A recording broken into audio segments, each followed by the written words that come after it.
Magandang araw sa inyong lahat mga kamatyas. Matapos naman nating mai-analyze yung naging laro ni Denden. Once again, congrats, I am Daniel Quezon. At congrats din kay Wesley So. Uploaded lang po yung mga videos na yan sa YouTube. Ngayon naman, kay Hansmoke Niman. Maraming fans si Niman dito sa Pilipinas. Kahit marami ding naiinis. Dahil sa malahataw at mala-engine na tira ni Niman, yung iba nagtataka na. Ito po yung game number 6 nila, nagkapisakan. Yung game number 5, tabla. Dito nagkapisakan po.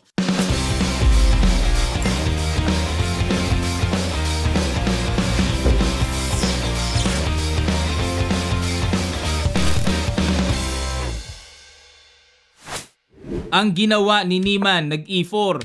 C5 si Bakrot, ayan, gigil na. Talagang Sicilian. D4. At pinasok na naman ang ganitong, nako, pangatlong beses nating nakita.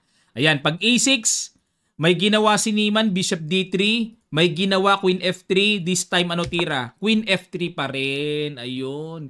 Inulit niya yung kaniyang second win, at nag B5, kinapture ulit ang knight, capture, Bishop D3, at nag H5 this time. Medyo iba na yung timpla na ginamit dito ni Bakrot. Uubra na ba yan?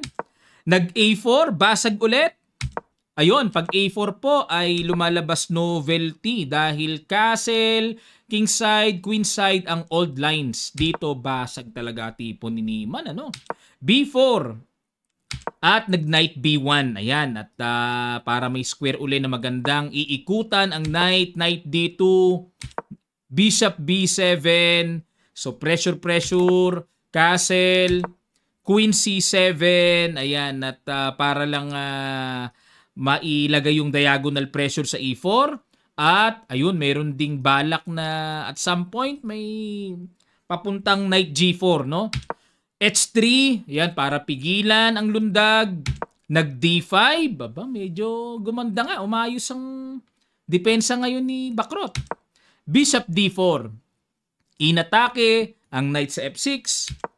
E5, nako, talagang sinabayan na. Dito po mga kamatyas. Ito na naman tayo. Nagpakawala ng kakaiba.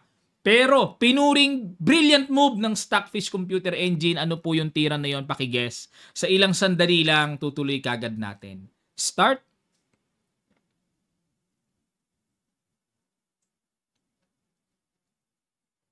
Maraming salamat po. Congrats sa mga nakakita. Queen G3. Puring-puri ng computer engine. Ang galing mo, Niman. Sabi ng engine. O, Queen G3. Hindi makakapture, nakapin. Talaga nga naman. Bishop D6. Dinipensahan. Pero dito ay hindi rin biro. Dahil bitin ang G7. Palaisipan yan. O, kinapture nga ni Niman. Teka muna. Double yan ah. At dito ay nag-king E7. Good move. Force naman yan to defend or to protect the knight. At the same time, yung rook ay magi-slide going to G8. At dito po, nag-queen G5. Nako, kakaiba na naman. Kakaiba na naman. Ipinasubo ang bishop. Diba? One piece down yan kung tutusin. Nag-H4. Yun laing. Bakit naging laing? Bakit hindi kinapture? Ano ba meron dito pag kinapture? Tingnan natin. Mag-E5. Grabe talaga si Niman. Timplado talaga, oh. Pag kinapture yan, may rook A-E1. Ay, grabe. Kadaling mabawi. Bawing-bawi pala yon. Alam niyo yung kantang bawing-bawi, bawing-bawi, bawing-bawi. May kantang ganun sa YouTube, ah. Katuwa yung kantang yan. Bawing-bawi. Bawing-bawi pala yon. No, balik tayo mga kamatyas, ha. Nag-H4 ang ginawa. Naku, talagang grabe talaga. Nagpapaulan ng mga good moves talaga si Niman. Talagang pagkaganyan ng tirada. Naku, mukhang kinakabahan na si Magnus kay Niman ngayon. Nag-rook G8. Ayun, another X move. Dapat daw po ang tira rook H5. Kahirap namang makita yung pinakatira. Yun nga lang, pag gumanyan, naku, mag-i-exhibition na naman si Pogi. Pag nagkataon. Oh, capture. Takbo. Mag-i-exhibition na naman to sigurado. E5, queenless, pero Playable sa puti oh. Slightly better nga eh.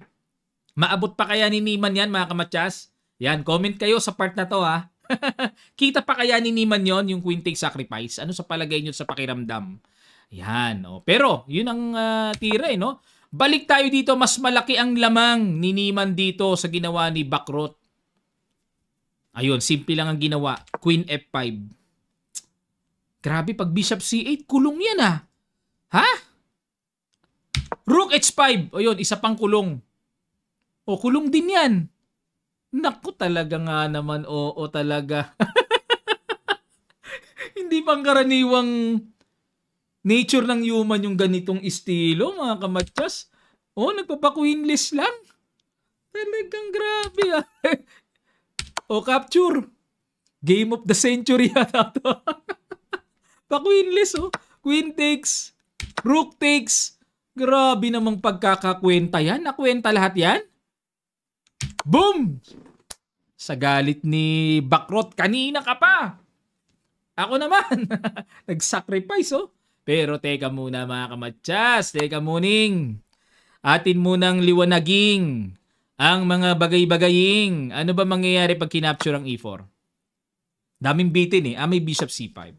Okay, so tayo kagad. Bawing-bawi ang Reyna. Bawing-bawi. O, ayan ha. Pag kinapture ba to, takes. O, lamang pa rin. O, check. Kuha. Okay? Klaro? O, ano pa ba? So, Rook takes G2. Nagwala na. King takes. Queen G3 check. King F1. Grabing laban to. Game of the century. Ano? Capture. King E1. Ayun, bad move si Niman. Kala ko, di na magbabad move eh. Oh, ang tira naman daw dito, King E2. Yan pala accurate. Na kapag ang ginawa ay ito pala continuation knight H5. Kaso kalalim, ano? Pag kinapture, may check. Kuha din.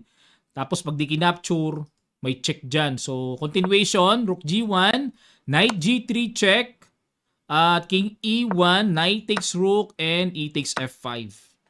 But, look at the position, ladies and gentlemen. Tingnan nyo po, napakaraming minor pieces nito. Dami. Daming pyesa, kahit na queenless, pagka dami-dami naman pyesa. But bishop pa yung sa B7. Kaya, decisive advantage pa rin for white.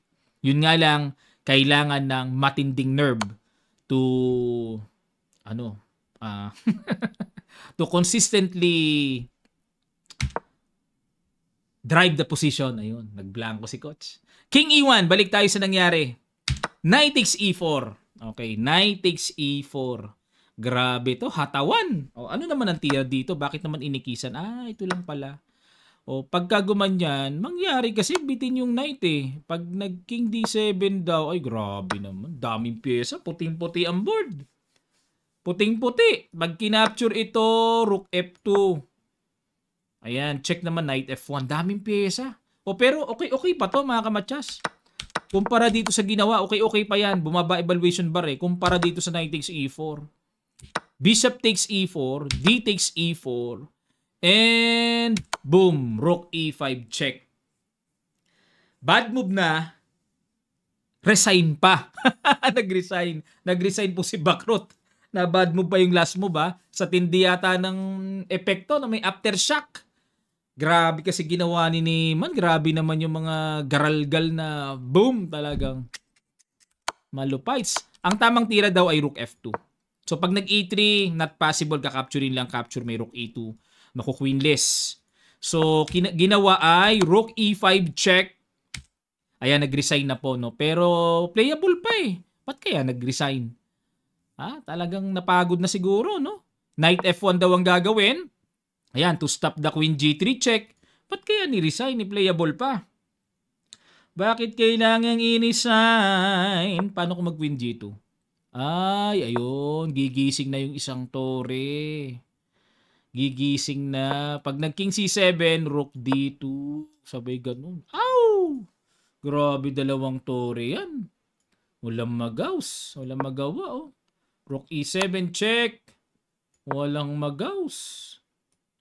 Walang magahouse. Ayun, oh. Bishop E5. Sabay may check doon. Galing. Grabe si Niman. Bravo talaga. Grabe. Out of human nature na po yung nakikita kong grabing discarding niya. O ayan na naman sa mga bashers. Baka sabihan nyo ako na sinasabihan ko ng engine move. Mala engine move. Hindi ibig sabihin ng mala engine move, nag-engine na. Pag sinabing mala engine, parang engine ang tira. 'Di ba? Oh. Marami pang yan ibig sabihin ang Tagalog na nilalagyan ng mala. Oh. Malambot, malagkit. Ano pa ba? May comparison lang pero hindi ibig sabihin ay nag-engine. Nakakabilib nga mga kamatyas. Sobrang nakakabilib. Grabe. Parang out of nature na talaga. Kung ako kalaban ni Niman, mapapareklamo talaga ako Parang lagi kong ire-report kung online, ire-report ko kagad Out of nature, nagagawa yung ganun. Grabe, no? Parang nakabisado ni Niman yung nature ng computer, yung galawan na grabe talaga. Parang walang nerve Ang tapang. At ang sabi nila, baka daw naka-implant. Kailangan daw iiskang mabuti dahil baka naka-implant daw kay Niman yung nasabing malakas na computer engine. Hindi natin alam yan. Wala tayong katibayan dyan mga kamatyas. Okay, si Magnus nga talo sa kaso, walang katibayan walang sapat Kailangan may sapat na katibayan. Okay, para masabi natin ang mga bagay-bagay.